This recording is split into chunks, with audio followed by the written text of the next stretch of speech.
Hello students, मैं वसीम अकरम voice topper में आपका स्वागत करता हूं। स्टूडेंट्स, आज के लेक्चर में हम लोग देखने वाले हैं SKMU दुमका यानी सिंधु कानू मुर्मू यूनिवर्सिटी दुमका का यूजी सेमेस्टर 4 सेशन की बात करें तो सेशन है 2023 से 27 में। जिन भी स्टूडेंट का माइनर BOC 2 के रूप में डिजास्टर मैनेजमेंट है तो उसका क्लास लेकर के हम लोग आए हैं।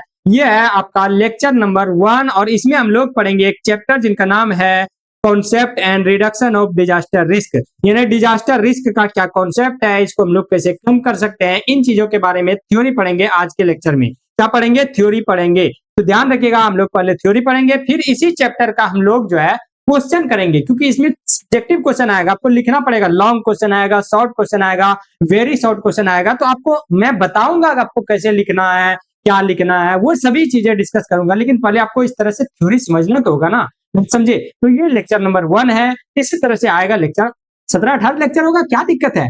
बस लेक्चर नंबर 1 है, इसको आप लोग ध्यान से देखिएगा। डिजास्टर मैनेजमेंट का है। सबसे पहला कॉन्सेप्ट जो आता है यहाँ पर है आपदा जोखिम का अर्थ क्या है। बताइए, आपदा जोखिम का मतलब क्या है, इसका क्या अर्थ है, इस चीज को समझाइए।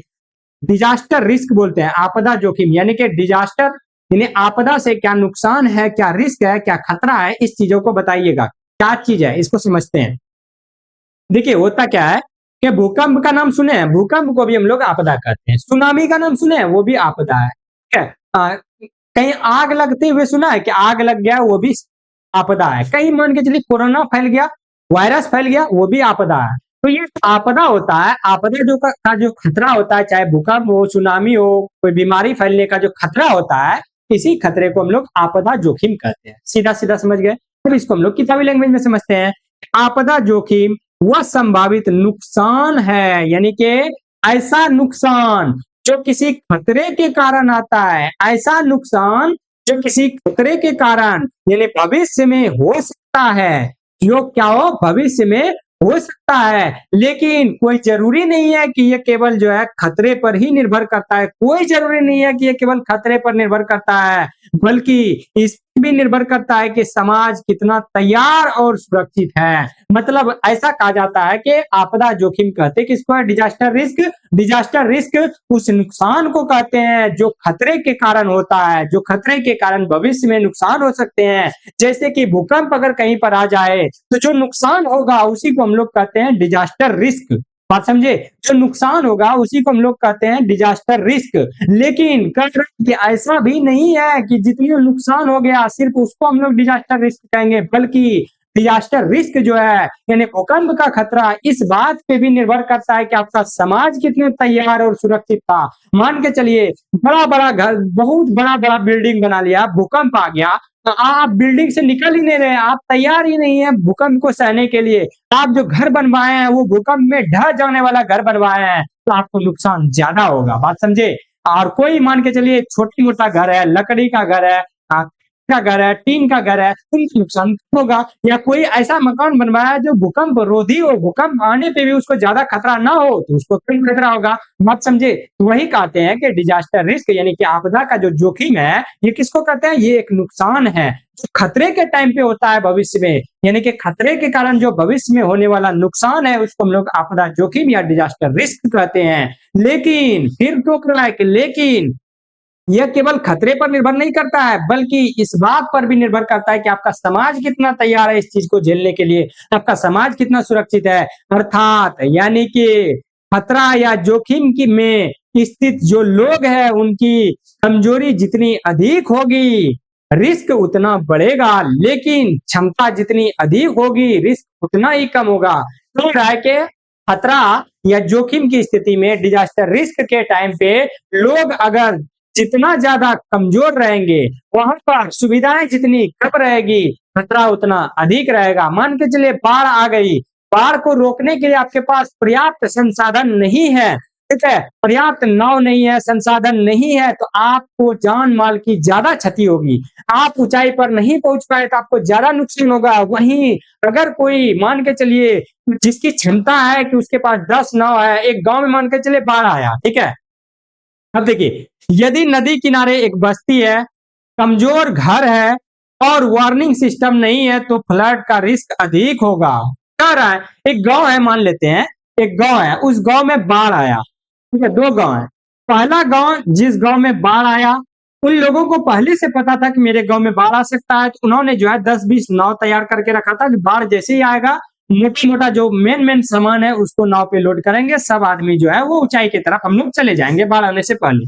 तो इसको कम खतरा होगा, क्योंकि ये जो है समाज पहले से तैयार था, ये समाज अपनी सुरक्षा को लेकर के चिंतित था। यानी कि आदमी जितना ज्यादा जागरूक होगा, जितना ज्यादा उसकी क्षमता कैपेसिटी होगी, रिस्क उतना कम होगा, डिजास्टर रिस्क उतना कम होगा। वहीं दूसरा गांव था, वो गांव उसको था कि मेरे यहाँ पर बाढ़ आ सकता है, फिर भी ना नाव बनाया, ना कुछ बनाया, ना खाने पीने का सामान जमा किया। जब बाढ़ आया पता चला कि सब बह गया। ठीक है, बच्चे इधर बह रहे हैं, इधर सामान बह रहा है, इधर जानवर बह रहा है, उसकी नुकसान ज्यादा होगा। बस यही कह रहा है कि आपदा जोखिम का मतलब होता है कि वह नुकसान जो किसी आपदा के कारण होता है या जो किसी खतरे के कारण भविष्य में हो सकता है, लेकिन नुकसान भी जो है अलग-अलग तरह के होते हैं कि आपका समाज अगर मान के चलिए पूरी तरह से तैयार है, तो आपको कम नुकसान होगा। आपका समाज उस चीज़ को झेलने के लिए तैयार नहीं है, तो आपको नुकसान अधिक होगा।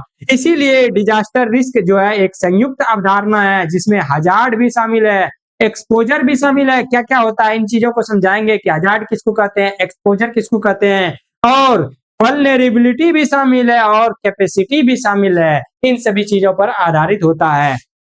यानी कि ऐसा नहीं है कि भूकंप आया तो सिर्फ जो है भूकंप आ गया तो उससे नुकसान हो गया, नहीं। नुकसान का सबसे बड़ा कारण है कि वहां खतरा आपको कितना है, एक्सपोजर क्या है, ठीक है, वल्नरेबिलिटी क्या है, कैपेसिटी क्या है, आपकी क्षमता क्या है। इन चीजों को हम लोग समझाएंगे। चलिए सबसे पहले हम लोग देख लेते हैं आपदा जोखिम के प्रमुख तत्व कौन कौन से है, जो इसका अभी हमने नाम लिया।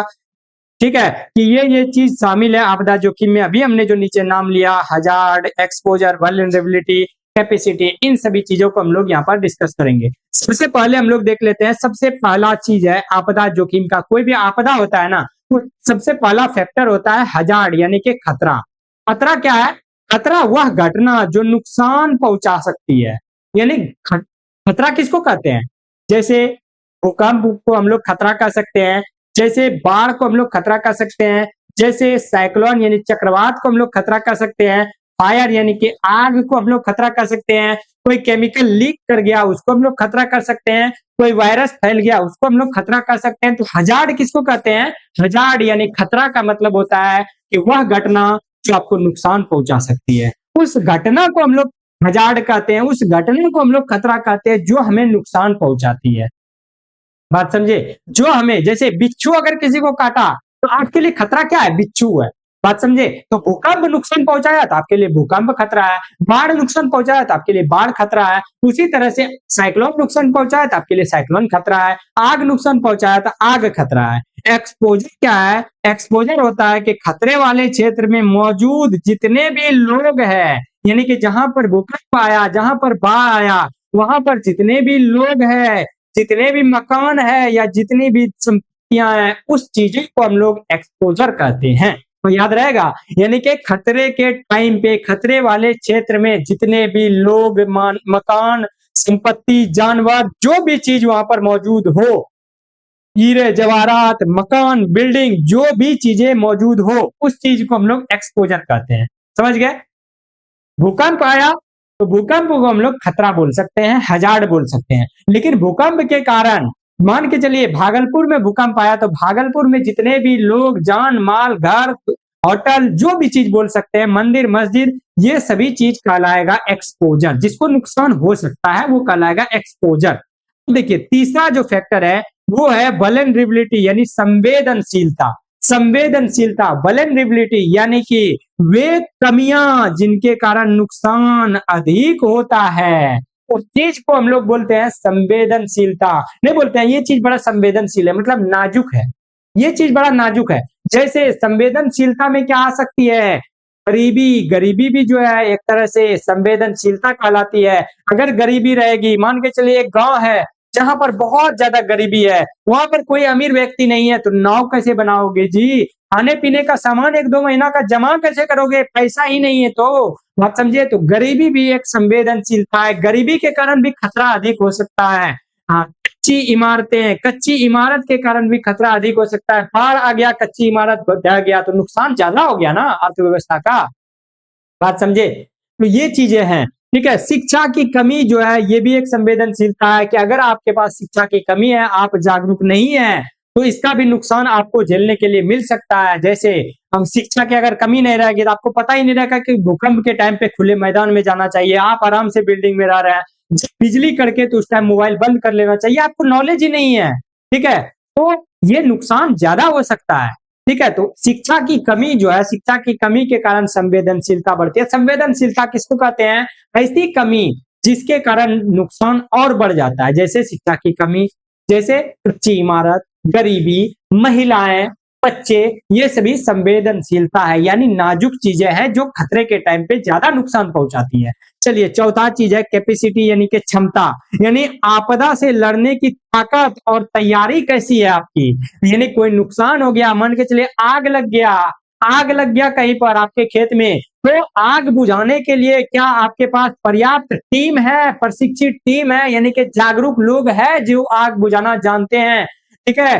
क्या आपके आसपास में अगर किसी जानवर या इंसान को खतरा हो गया आग के कारण, तो क्या बगल में हॉस्पिटल है जहां पर इलाज किया जा सके? क्या लोग जागरूक है कि आग लगे तो क्या करना चाहिए? पानी से बुझाना चाहिए कि उसको हवा से बुझाना चाहिए कि उसको गैस से बुझाना चाहिए कि और माचिस जला देना चाहिए, केरोसिन तेल से बुझाना चाहिए? क्या वो जागरूक है? क्या मेडिकल फैसिलिटी वहां पर उपलब्ध है? इन सभी चीजों को हम लोग कहते हैं क्षमता, यानी कि आपको किसी नुकसान को कंट्रोल करने की क्षमता है या नहीं, ठीक है। जैसे बाढ़ आ गया तो बाढ़ के कारण क्या हो सकता है? लोग बह सकते हैं, मकान बह सकते हैं, धन दौलत बह सकते हैं। एनडीआरएफ की टीम होती है जो क्या करते हैं, हर इंसान को सुरक्षित बाढ़ से निकालते हैं। एक बार सुशील मोदी को जो है पटना से टांग के लेके चला गया था। तो कहने का मतलब है ये सभी चीजें वहां पर है। मान के चलिए कि बाढ़ आ गया तो उसमें बहुत सारी बीमारियां फैलेगी, तो हॉस्पिटल भी होनी चाहिए आपके आसपास। जागरूक होना चाहिए कि बाढ़ में क्या कर रहे हैं, ऊंचे जगह पे जाएं, किस चीज से बाढ़ में अधिक नुकसान है, मेडिकल फैसिलिटी होनी चाहिए। इन सभी चीजों को हम लोग कहते हैं कैपेसिटी, की आपकी क्षमता क्या है। तो यानी कि कोई भी जोखिम जो है, कोई भी आपदा आता है, वो 4 चीजों पर निर्भर करता है। सबसे पहला चीज है खतरा। कि खतरा कौन सा है? भूकंप, बाढ़, साइक्लोन, फायर या केमिकल लीक, क्या हुआ है, ठीक है। दूसरा, ये किस चीज को इफेक्ट करेगा, किस चीज को नुकसान पहुंचाएगा। तीसरा, किसके कारण नुकसान ज्यादा होगा। चौथा, इसको रोकने के क्या जो भी उपाय है, क्या वो हमारे पास मौजूद है। ये 4 चीजों पर निर्भर करता है कोई भी खतरा। जैसे कोरोना का एग्जांपल लेते हैं। कोरोना तो हो गया खतरा, मतलब हजार्ड। कोरोना के कारण जो है किस चीज को नुकसान पहुंच सकता है? आदमी को। तो आदमी क्या हो गया? एक्सपोजर, ठीक है। लेकिन संवेदनशीलता, संवेदनशीलता हो गया जो बीमार व्यक्ति है उसको जल्दी इफेक्ट करेगा, जो सोशल डिस्टेंसिंग का पालन नहीं करेगा उसको जल्दी इफेक्ट करेगा, जो मास्क नहीं पहनेगा उसको इफेक्ट करेगा। बात समझे? तो ये सभी चीजें हो गया वल्नरेबिलिटी, यानी संवेदनशीलता। लेकिन उससे लड़ने के लिए क्या करना चाहिए? अच्छे अच्छे खाना खाना चाहिए, वैक्सीन लगाना चाहिए, सोशल डिस्टेंसिंग फॉलो करना चाहिए, मास्क लगा के रखना चाहिए, डेली हाथ साफ करना चाहिए, साफ सफाई। ये क्या है? ये आपकी क्षमता है, ठीक है। इस चीज से नुकसान कम हो सकते हैं, ठीक है। बस ऐसे समझ सकते हैं कि वल्नरेबिलिटी जो संवेदनशीलता है उससे नुकसान बढ़ता है, जबकि कैपेसिटी अगर आपका अच्छा है तो नुकसान कम हो जाता है। चलिए अब देख लेते हैं कि आपदा जोखिम का न्यूनीकरण, यानी कि डिजास्टर रिस्क रिडक्शन, यानी DRR, यानी कि जब आपदा आ जाए तो उसको हम लोग कम कैसे कर सकते हैं, उसके प्रभाव को हम लोग खत्म कैसे कर सकते हैं, कम कैसे कर सकते हैं, रोक कैसे सकते हैं। इन चीजों को हम लोग समझते हैं कि आपदा की स्थिति में हम लोग इसको रोक कैसे सकते हैं, ठीक है। सबसे पहला चीज है मिटिगेशन, यानी कि शमन, ठीक है। मिटिगेशन, मिटिगेशन कहते किसको है कि देखिए, आपदा के प्रभाव को कम करने के लिए जो बुनियादी ढांचे हैं उसको मजबूत करना, यही इसी को हम लोग कहते हैं मिटिगेशन। जैसे बाढ़ रोकने के लिए पहले ही बांध बना लेना, डैम बना लेना, स्ट्रॉन्ग बिल्डिंग बनाना, यानी कि आपदा आने से पहले आपकी तैयारी क्या है, बुनियादी ढांचे को बनाने के लिए आपकी तैयारी क्या है, इस चीज को हम लोग कहते हैं मिटिगेशन। ऐसे समझ सकते हैं, कहीं जंगल में आग लग गया, आग को बुझाने के लिए आपके पास पहले से क्या तैयारी है। जैसे तो क्या बोलते हैं उसको, दमकल बोलते हैं या फायर ब्रिगेडर बोलते हैं, जो भी बोलते हैं। तो दमकल हम लोग समझते हैं अपने भाषा में। आग बुझाने वाला जो गाड़ी है क्या वे आपके गांव में मौजूद है या आपके आसपास में मौजूद है? तो ये इस चीज को हम लोग बोलते हैं मिटिगेशन, यानी कि किसी भी आपदा को कम करने के लिए मिटिगेशन जरूरी है। जैसे बाढ़ आ रहा है तो पहले ही बांध बना लीजिए कि इस बांध के इधर जो है पानी नहीं जाना चाहिए, मजबूत बांध बना लीजिए। ठीक है, मान के चलिए कि भूकंप में आपका घर जो है पिलर उतना मजबूत नहीं है, मजबूत पिलर बनाइए, आपका घर नहीं गिरेगा। बात समझे? तो ये सभी चीजें क्या है, इसको हम लोग बोलते हैं मिटिगेशन, यानी कि आपदा को हम लोग मिटिगेशन के द्वारा, समन के द्वारा कम कर सकते हैं। जैसे कोरोना आया, पहले ही हम सोशल डिस्टेंसिंग फॉलो करेंगे, हम जो है अ, आराम से वैक्सीन पहले ही ले लेंगे, तो ये कहलाएगा मिटिगेशन, यानी कि कोई भी चीज होने से, खतरा होने से पहले उससे बचने के उपाय सोचना, ये कहलाता है मिटिगेशन। तो मिटिगेशन से भी हम लोग क्या कर सकते हैं, आपदा से को कम कर सकते हैं या उससे बच सकते हैं। दूसरा है तैयारी करना, मॉक ड्रिल, प्रिपेयर्डनेस। प्रिपेयर्डनेस मतलब होता है जैसे प्रैक्टिस जिसको बोलते हैं ना, जैसे हम लोग मान के चले सैनिक क्या करता है, बॉर्डर पे गोली चलाता है, तो बॉर्डर से पहले वो ट्रेनिंग के दौरान गोली चला के देखेगा तब ना जाकर के बॉर्डर पे चलाएगा। बात समझे? तो ट्रेनिंग के दौरान जो गोली चला रहा है तभी तो उसका निशाना बन रहा है ना, सही। उसी को हम लोग कहते हैं प्रिपेयर्डनेस, यानी तैयारी। उसी तरह से जिस हम लोग बोलते हैं मॉक ड्रिल। मॉक ड्रिल क्या बोलते हैं, कभी कभी आपने देखा होगा कि ट्रेन को जानबूझ के किसी एक बोगी को कहीं खाली जगह में पलटा दिया जाता है, तो उसमें जो है पुतला उतला रख दिया जाता है। अचानक रेलवे कंट्रोल को मैसेज देता है कि वहां पर जो है एक ट्रेन पलट गई है। वो देखना चाहता है कि जब ट्रेन हाकी मतलब के पलटे आपका बिहेवियर कैसा होता है, तो वहां पर जो है हर टीम को पहुंचना पड़ता है। जो जो उपाय है, जुटों का इलाज कर रहा है, पुतला कोई इंजेक्शन दे रहा है, कोई जल्दी जल्दी पटरी को सही कर रहा है, कोई मतलब बोगी को सही कर रहा है। तो इस तरह का चीज वहां पर किया जाता है। कोई इसको सूचना दे रहा है, उसको सूचना दे रहा है, हर तरह का चीज किया जाता है। इसको बोलते हैं मॉक ड्रिल। जैसे आग, मान के चले आग का अगर मॉक ड्रिल करना है, तो कहीं ऐसे जगह पे आग लगा दिया जाए, जानबूझ के ऐसे जगह पे आग लगा दिया जाए जहां ज्यादा नहीं फैल सके और अचानक हल्ला कर दिया जाए कि वहां पर देखो आग लग गया, तो लोग कैसे आग को बुझाएंगे, इस चीज का प्रैक्टिस हो जाएगा। इसी को हम लोग बोलते हैं मॉक ड्रिल। इसी को हम लोग क्या बोलते हैं, मॉक ड्रिल। बात समझे? तो एग्जाम में बैठने से पहले जो आप मॉक टेस्ट लगाते हैं ना, उसी को हम लोग बोल सकते हैं मॉक ड्रिल। यानी एग्जाम में बैठने से पहले आप एक वर्चुअल एग्जाम में बैठते हैं कि हम एग्जाम में कैसे भी लिखना है, कैसे टाइम मैनेज करना है, उसी चीज को हम लोग बोलते हैं मॉक ड्रिल। तो ये भी जरूरी है, तभी तो आपको पता चलेगा कि जब हकीकत में होगा तो कैसे हम लोग बचेंगे। ठीक है, इमरजेंसी किट जो भी सामान है उस चीज से बचने के लिए, खतरे से बचने के लिए, वो समाज को संकट के लिए तैयार करना, ये भी एक बड़ा चीज है। इमरजेंसी किट के माध्यम से संकट से बचने के लिए समाज को तैयार करना, ये जो है आपदा को कम कर सकता है। ठीक है, जैसे लोगों को बताना कि भाई साहब अगर बाढ़ वाला क्षेत्र है ना, तो एक एक नाव रख लो घर में, जो जरूरी सामान हो, जब बाढ़ आने लगे तो वो चीज लेकर के आप ऊंची जगह पर चले जाओ। घर थोड़ा मजबूत बनाओ कि बाढ़ में भी बह ना पाए, या बांध बना लो आगे ताकि बाढ़ ही ना आ पाए। तो ये जागरूक करना भी जो है, इससे भी हम लोग आपदा को कम कर सकते हैं। तीसरा है पूर्व चेतावनी प्रणाली, यानी कि सरकार क्या करती है, पहले ही आप देखे होंगे कहीं अगर बिजली कड़कती है तो आपके मोबाइल में मैसेज आ जाता है कि बच के रहे, घर में रहे, क्योंकि बिजली कड़कने वाली है 2-3 घंटे। तो ये सभी चीजें जो इसको बोलते हैं पूर्व प्रणाली, चेतावनी प्रणाली, यानी कि समय रहते सूचना देना ताकि लोग जो है सुरक्षित स्थान पर पहुंच सके। जैसे अगर पहले ही हमें मालूम हो जाए कि 5 बजे भूकंप आएगा, तो हम क्या करेंगे, खुले मैदान में 5 बजे से पहले पहुंच जाएंगे, ताकि जो है भूकंप आए भी तो हमें नुकसान कम हो। ठीक है, अगर हमें पहले ही पता चल जाए कि बाढ़ आएगा तो यहाँ तक आ सकता है, तो हम पहले ही उससे भी ऊपर जगह पर चल जाएंगे। हमें पहले ही पता हो जाए कि यहाँ पर जो है, कहने का मतलब है कोरोना फैलने वाला है, कोई बीमारी फैलने वाला है, तो उस जगह से हम पहले ही दूर चल जाएंगे या उपाय सोचेंगे। तो ये चीज बहुत जरूरी है आपदा को कम करने के लिए। चौथा चीज है जागरूकता और योजना, यानी कि सुरक्षित निर्माण और बेहतर योजना के माध्यम से समुदायों को शिक्षित करना, योजना बनाना कि इस चीज को कैसे हम लोग सही कर सकते हैं। ये भी जो है डिजास्टर रिस्क को कम करता है, आपदा जोखिम को कम करता है। तो दोस्तों बताइएगा कि ये लेक्चर आपको कैसा लगा, मेरा जो समझाने का तरीका है, इसके बारे में आप नीचे कमेंट्स में जरूर बताइएगा। कि ये जो कंटेंट लाता हूँ ना, खुद से रिसर्च करके बहुत ज्यादा, मैं केमिस्ट्री पढ़ाता हूँ, ठीक है, मैं केमिस्ट्री का स्टूडेंट हूँ, फिर भी आपके लिए डिजास्टर मैनेजमेंट जैसा सब्जेक्ट लेकर के आता हूँ, ताकि आप लोग जो है इसको समझ सके इसको। और मुझे क्या, मुझे तो बस व्यूज से मतलब है ना, लेकिन फिर भी नहीं, मैं कुछ नॉलेज दे सकूं, ये चीज हमें चाहिए। व्यूज तो चाहिए ही चाहिए भाई, ठीक है, बस खुशी मिलती है पढ़ाने से, तो खुशी भी मिलती है, पैसा आ जाए तो अच्छी बात है। ठीक है, बात समझे, शेयर कीजिएगा वीडियो को दबा के। और इसका जो है क्वेश्चन लेकर के आएंगे, देखिए क्वेश्चन फॉर्मेट में लॉन्ग क्वेश्चन है, इस तरह का लेकर के आएंगे नेक्स्ट लेक्चर में। तो चलिए फिर मिलेंगे हम लोग नेक्स्ट लेक्चर में, तब तक हंसते रहिए, मुस्कुराते रहिए।